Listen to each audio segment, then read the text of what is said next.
जनपद बलिया के एनसीसी तिराहे के पास संग्रिल कैफ़े एंड का भव्य उद्घाटन हुआ। इसका उद्घाटन श्रीकांत पांडे जी के ही पिता तारकेश्वर पांडे जी के हाथों से हुआ। पूरे परिवार के साथ इस कैफ़े का उन्होंने उद्घाटन कराया। तत्पश्चात सभी का आशीर्वाद देकर उन्होंने इस कैफ़े में प्रवेश किया।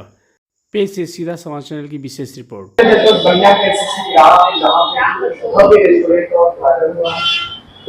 स्टूडेंट के ओपनिंग के पीछे क्या उद्देश्य है, क्योंकि ये पहले कहीं और था, आज से शहर में आया है।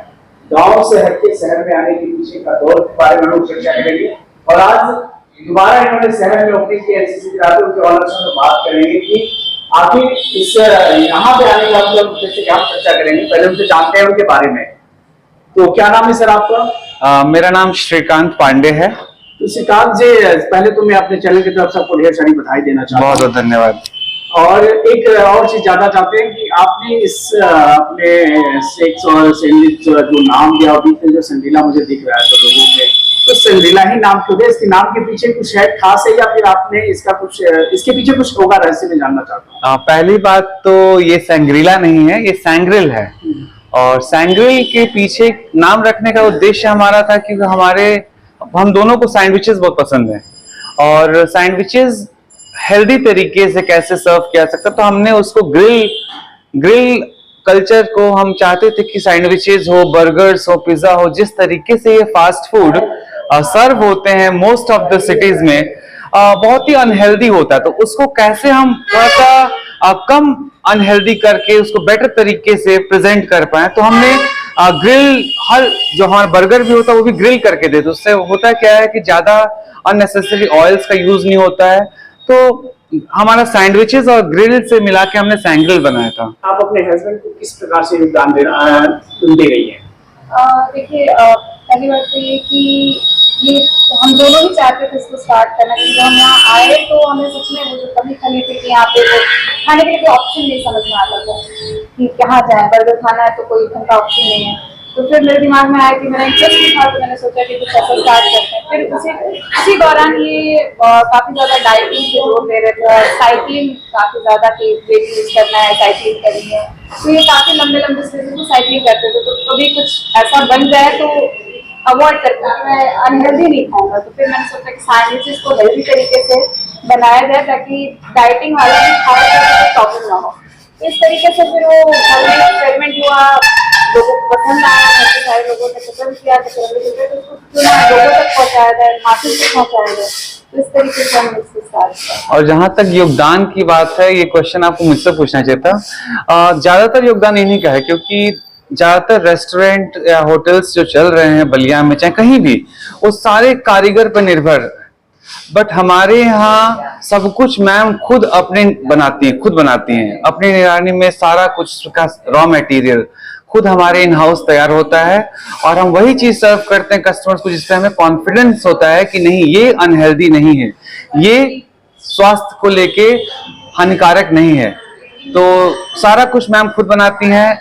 ये शेफ हैं इस रेस्टोरेंट की, कैफे की मैं कहूँगा, सारा कुछ अंदर यही संभालती हैं। तो चलिए, आज एक चीज और मैं जानना चाहूंगा कि इन फ्यूचर, क्योंकि त्योहारों का समय आ रहा है, दीपावली है, छठ है, उसके बाद बहुत सारे नया साल है, क्रिसमस है, इन सारी चीजों को देखते हुए आने वाले समय में इस जो कैफे है इससे नया कुछ बलिया को क्या मिलेगा?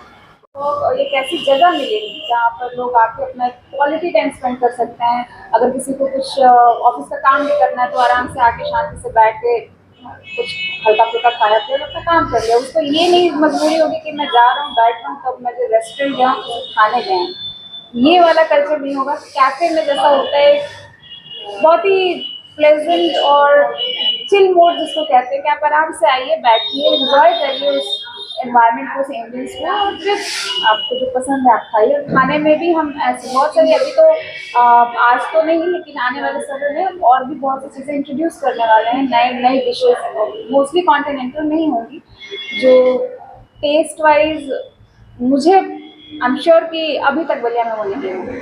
जैसे बलिया में आप कहीं भी रेस्टोरेंट में जाते हैं तो आपके सर पे एक वेटर आके खड़ा हो जाता है कि सर क्या खाएंगे, क्या लेंगे। तो हमारे यहाँ वो कल्चर नहीं है। हम चाहते हैं कि कोई भी आए, रिलैक्स करे, बैठे, जब उसका मन करे सैंडविच खाए, बर्गर खाए, कॉफी पिए, अपना टाइम स्पेंड करे, और वो कोई उस पर प्रेशर नहीं है क्या खाना है, कब खाना है, कोई सर पे जाके खड़ा नहीं होगा। और जहां तक मैम साइकिलिंग की जो बात कर रही थी, साइकिलिंग को मैंने बहुत प्रमोट किया है बलिया में, और आगे भी इसको प्रमोट करना है मुझे, क्योंकि बलिया साइकिलिस्ट करके मेरा इंस्टाग्राम हैंडल है, जिसपे मैंने बहुत लंबे लंबे साइकिलिंग, हमने 100 125 150 किलोमीटर साइकिलिंग वन गो में कई बार किया है, और कई सारे मेडल्स हमने हासिल किए। तो मैंने बलिया में बहुत लोगों को इंस्पायर किया साइकिलिंग के लिए। हमने एक पूरी कम्युनिटी बना दी है, जिसमें अभी तक टोटल 38 लोग जुड़े हैं उससे, और इसमें हमारी कोशिश है कि बलिया के लोग हेल्थ को लेकर जागरूक रहें, लेकिन डाइटिंग पे ना जाएं। जो मैंने गलती किया था डाइटिंग करके, तो मैम ने बोला कि खाओ लेकिन हेल्दी तरीके से खाओ, तो ऐसा कुछ बनाती थी हमारी। तो मैं चाहता था कि सबको बलिया में वो चीजें मिले, कि कभी भी डाइटिंग पे ना जाना पड़े, हेल्दी चीजें मिले, और आप वर्कआउट करो, फिट रहो। Dieting should not seem like fasting. हाँ, डाइटिंग फास्टिंग की तरह नहीं होना चाहिए। और जिस प्रकार इन्होंने बताया कि डाइटिंग पे हम जाने नहीं देंगे बलिया को, हम हेल्दी रहेंगे और डाइटिंग नहीं करने देंगे बलिया वालों को, बलिया के लोगों को, बलिया के बच्चों को, आने वाला जो जनरेशन है उसको हम लोग हेल्दी रहेंगे, बट डाइटिंग के लिए प्रमोट नहीं करेंगे। एक बात जिसका इन्होंने बताया भी है कि साइकिलिंग की जो बात कही इन्होंने, तो साइकिलिंग की हम 38 लोगों को जोड़ रखा है, ये बहुत बड़ी बात है। एक बहुत बड़ा इन्होंने एक कहा जाए कि इन्होंने एक ऐसा जुनून छेड़ा है जिसमें लोग जुड़ के इनके साथ कदम से कदम अगर इनके साथ जुड़ते हैं तो बहुत सारी चीजें मैं अपने चैनल के माध्यम से हमारे जितने भी दर्शक हैं उनसे बताना चाहूंगा। एक बहुत बड़ा मुहिम है जिसको यह कैफे एक शुरू कर रहा है, इससे हम लोग को जुड़ना चाहिए और उनके साथ में मिलना चाहिए। आगे भी इनके साथ बातें होती रहेंगी, आगे भी चर्चा होगी, और इस बार इनके कैफे से हम कहेंगे कि हम लोग हेल्दी दिवाली मनाएं, हेल्दी छठ पूजा करें, क्योंकि इनका जो स्लोगन ये कि हम लोग हेल्दी रहेंगे, डाइटिंग करने नहीं रहेंगे, क्योंकि जो लोग डरते थे कि हमें बर्गर और पिज्जा खाएंगे तो हमको नुकसान होगा, लेकिन इसको उन्होंने बदलने का जो काम किया है, तो आगे भी इनके साथ इस पर चर्चा होगी। फिलहाल के लिए इतना ही। मैं वेद प्रकाश सिंह, सीधा संवाद।